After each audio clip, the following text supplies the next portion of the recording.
I'm going to show you a new technique to change colors in a more invisible way.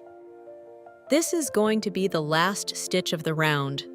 I'll start the stitch normally, and then I'll change the color while making the stitch. So I have my new color here. And then I'll make a slip stitch to join. When I make the slip stitch, the old color comes back. So that's the first part of the slip stitch. Instead of finishing the slip stitch, I'll remove my hook and come back through the other way, like this. Then I'll grab the color I want to change to and pull it through. See how nice the color change looks now?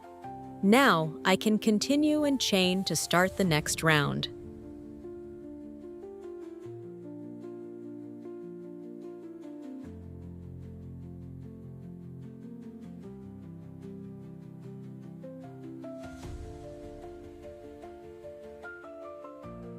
After 2 rounds in green, let's change the color back to white.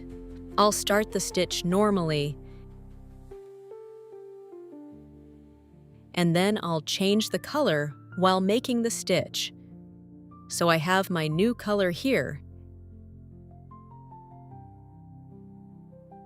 And then I'll make a slip stitch to join.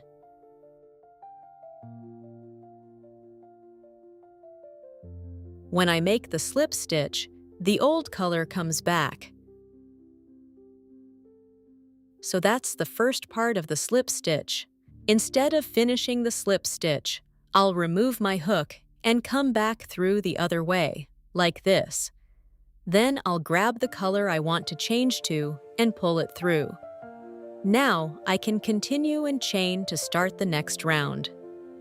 I hope you liked it. See you in the next video.